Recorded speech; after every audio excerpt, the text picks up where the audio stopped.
Hallelujah. Yeah. Did you feel the presence of God? Amen. Praise God. Alam niyo kanina habang nagpupuri tayo, hallelujah, nakaka-amaze yung Lord. Amen. Hallelujah. Kasi, as we worship the Lord, sabi ko, praise God, kahit konti ang manuel, sabi ko, nakita ko yung heart of worship sa kanila. Hindi mahirap ang puri sa Lord ngayong gabi. Amen. Sorry, sabi yung hindi talaga, no, ang gaang ng gabi ito, no, ang ganda ng, talagang nakita ko yung heart of worship sa bawat isa, mga taga-Manuel. Amen? So, glory to God. Amen. Hallelujah. Yan, may langaw. So, ang ating message for tonight, hallelujah, it is finding strength in our weakness. Yan, hallelujah. So, before we start, let us pray. Hallelujah. Yes, Father God in heaven, our Abba Father, our Jesus, we thank you for this wonderful night, O God. Thank you, Lord God, for the strength that you have given us. Hallelujah. That despite, Lord God, some are from their work, or Lord God, hallelujah, yung iba naman maaga gumising for transportation, hallelujah. But the strength that comes from you, O God, hallelujah, it is so amazing, O God, hallelujah. Salamat, Panginoon. Lord God, be with us tonight, hallelujah, hallelujah. Hayaan mo, Lord God, na maging mouthpiece mo lang ako, Panginoon. Truly, Lord God, I am nothing without you, O God, hallelujah. And nothing is impossible sa iyo, Panginoon. Let me be your empty vessel, O God. Hallelujah ng iyong mensahe ngayong gabi. And Lord God, I pray na itong mensahe na ito ay maging pagpapala, maging kalakasan sa bawat isa, Panginoon. Sa iyo lamang kapurihan, aming amang Diyos.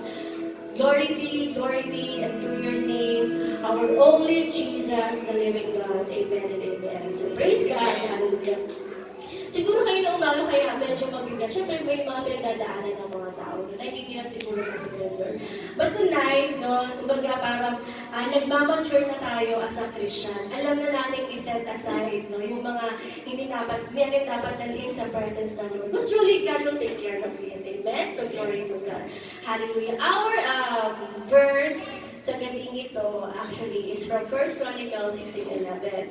Seek the Lord and His strength, seek His presence continually. So parang dun sa Revelation kanina, no, na ayaw ng Lord na umalis tayo sa presensya niya. Amen. Kasi gusto ng Lord talaga is patuloy tayong pagproteksyon. Di ba minsan pag ikaw nanay ka, ayaw mong nawawala sa paligid mo yung anak mo.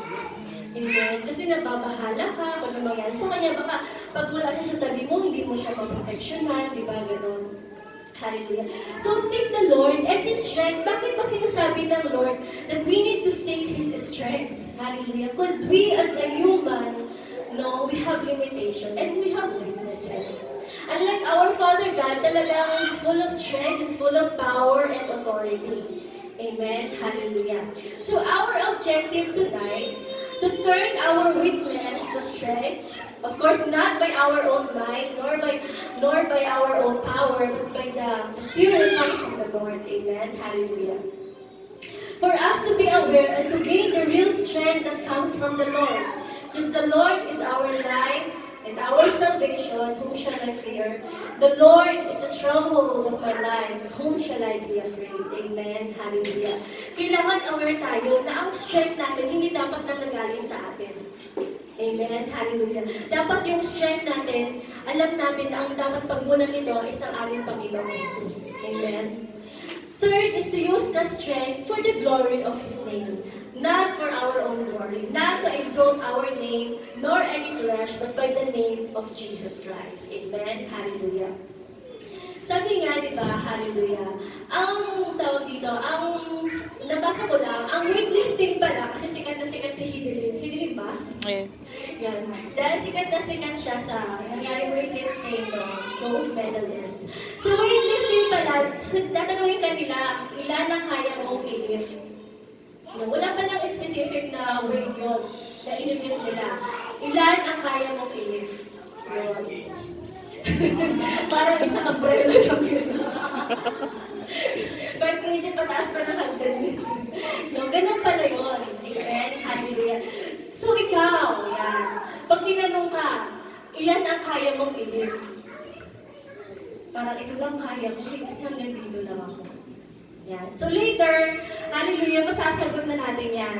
Later, sasabihin mo na sa Lord, sasabihin mo na kaya ko pa, kaya ko pa. Amen? Paano? Eh, hindi ko nga kaya, ganito lang ako. So later, yan. So for our introduction, yan. Di ba tayo, mahilig tayo mag-play yung sa Facebook, yung OMG play ba yun? OMG tap to play. In Facebook mo. Tapos we are wondering, paano ba ako nakilala ng Facebook na to?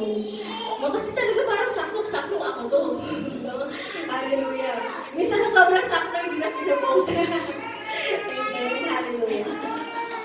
Inday. Bibigyan kita ng mahilig. So yun. Sometimes, sabi nila, it tells who you are, and you are so amazed how did it know exactly your character. I remember one place there wherein it will tell you what you are in your classroom. Alam niyo ba yung na-play niyo ba yun? Ano ka sa classroom niyo? No?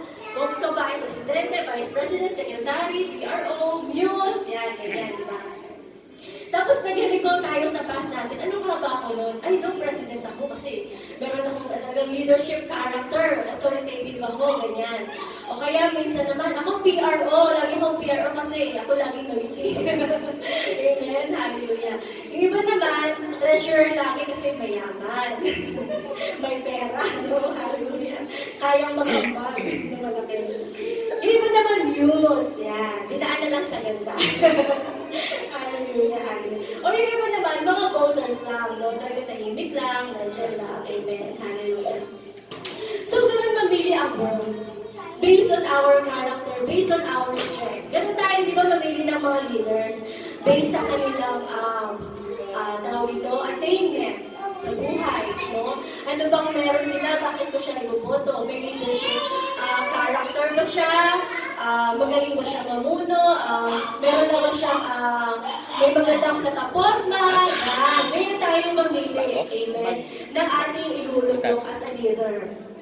But how God chose, yan, hallelujah. Sabi dito, yan, we all have our own weakness that we never overcome. Amen. May mga weakness tayo na never natin na-overcome. Bakit? Because we simply accept it as it is. No? Parang tinanggap na lang natin siya. Ito na kasi ako hanggang dito na lang ako. Ito lang yung kaya ko. Hanggang dito lang talaga ako. We never try to improve. Bakit? Kasi we think that it is normal that each person has its weakness. Amen? Hallelujah. Kaya hinayaan na lang natin siya. Hindi na tayo nag-improve. Meron din naman siya ganito, ganyan. Amen? Hallelujah. Kung ako weak ako dito, ito yung weakness niya. Kumbaga, it's normal. Everyone has a weakness. So, wala. Kaya ako na lang ganon. No? But when we turn to Jesus, no, and see our great purpose, we will notice that our weakness was no longer in us. Amen? Hallelujah. But was used mightily for His glory alone. Yan. So, alam niyo ba, hallelujah, that most of our pastors, mga tumatayo dito, they don't have good backgrounds. No, wala silang maganda, sabihin natin, buhay noon. But as they testify, we see how God changed them. All of us. Amen. From rags to riches, sabi na nila, from dark to light. Ganon tayo binabago ng Lord. Amen. Hallelujah. Pero paano nga ba ginagamit ng Lord yung weakness natin para maging strength natin? Weak nga ako, Lord, paano nga ako magiging strength dun sa part na yun? Paano ako magiging strength sa ganong character? No? Hallelujah. I remember nung simula na nag-aaral ako, no? Hallelujah. Kasi I become, kasi from public school to private school, so parang naging competitive ka. Kasi nung sa public school, parang, ano ka lang nun tawag ito, sip-sip sa teacher mo, magdala ka lang ng kompletong materials, art paper, cartolina, no? Favorite ka na niya. No? Mag-donate ka lang ng ganito, favorite ka na yan, gano'n. Pero sa private school, very different, no? From line of 9, pumasok ako ng puro palakol. Sabi ko gano'n. Parang it's a big turnaround. Kasi lipat kami na ba, so lumipat. It's a very big turnaround. Sabi ko, may computer, everything is high-tech, no, ganon. So you become, kasi mag-a-adjust kayo, you become competitive na. So I noticed, it's all in the mind. Yun. Kaya pala, sinasabi lagi sa atin that we need to meditate the Word of God day and night. So you will form it into your mind and it will manifest in your life. Kasi totoo pala yun. Kung ano yung binubuo mo sa isip mo, siyang mangyayari sa buhay mo. Kasi yung binuo mo sa isip mo, galakaran mo eh. Amen? Hallelujah. That's why we need to meditate the Word of God day and night. So yun, no? Hallelujah. Sabi ko, kung kaya nila, kaya ko din. Kasi when I started private, may din akong ka-classmate na from public school. Sabi ko, bakit siya nakaya niya? So, kaya ko rin. Amen. Sabi nun, until na-reach ko nga yung mga top sections, ganyan. Hallelujah. Pero madali rin ako mag-disappoint. No, hallelujah. Kasi dumating yung time nung dapat nasa top 5 ka na, pero hindi ka na-recognize because wala ka sa top section. So, binila yung grades mo, ang binila nila yung nasa top section, where in fact, dapat mas mataas ka pa yung nasa top. So, I become disappointed, no? Pero pala kadali rin ma-disappoint. Once na sinabihan ka ng kalaban or ninitina ka pala ng kalaban, no, hindi mo kaya yan, you see? Parang gano'n, no? Yun na yung nag-aano sa isip mo eh. And then it manifests in you na parang bigla kong din naman, hindi na, naghirapan akong mag-memorize. Ang teacher ko sabi niya sa akin, hindi ka ganyan. Sabi niya gano'n sa akin, no? Ang nakakahiya pa, sinabihan pa yung best friend ko na, turuan mo nga siya. So parang, wala ko pa naman sa kanya. During our last recognition, mas mataas pa ako sa kanya. So parang gano'n. Ganun pala ang enemy, magnakaw. Amen. Magnakaw ng dreams mo. Magnakaw ng kakayahan mo. He will feed you with your weakness. Amen. Hallelujah. So yun.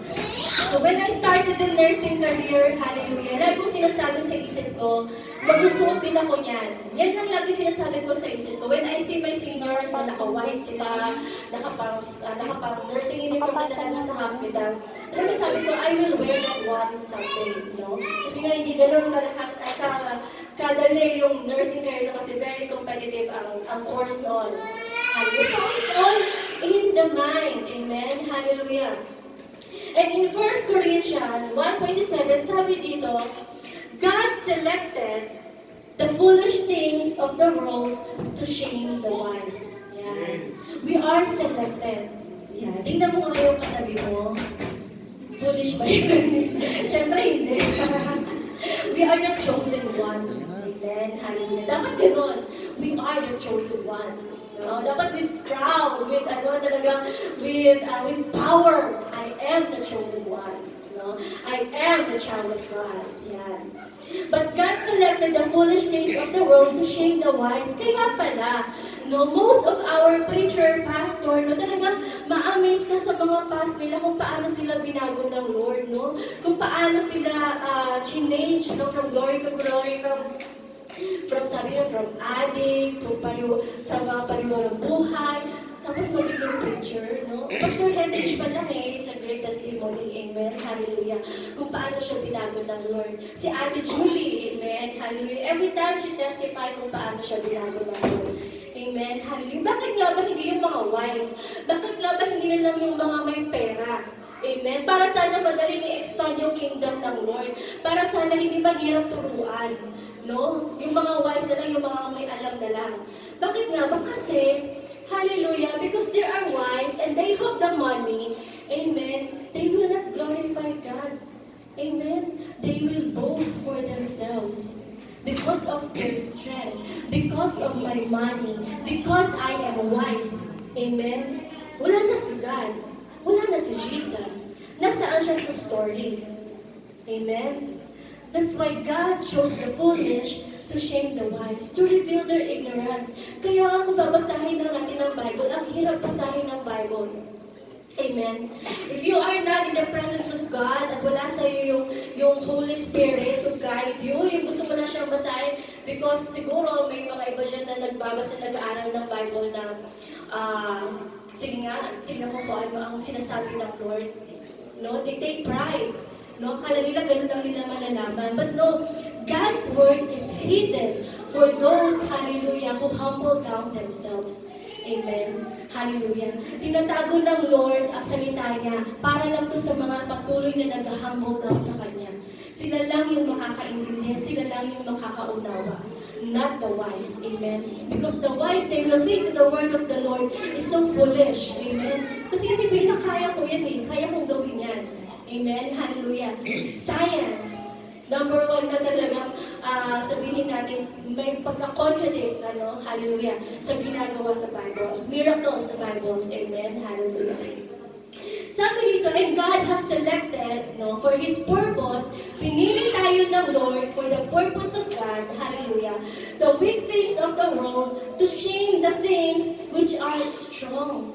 Amen. Hallelujah. Para pala, ipahiya yung mga strong dyan, no? Hallelujah. Akala nila, powerful na sila. We really don't know what this COVID-19 is and who made this, no? But really, one thing is for sure, siguro kung ako lang in my own thinking, it's like it's human wisdom, human discovery. It's like we are being controlled. Amen. The thing is, magpapakontrol na tayo doon or magpapakontrol tayo sa faith natin sa ating Panginoon. Amen? Hallelujah.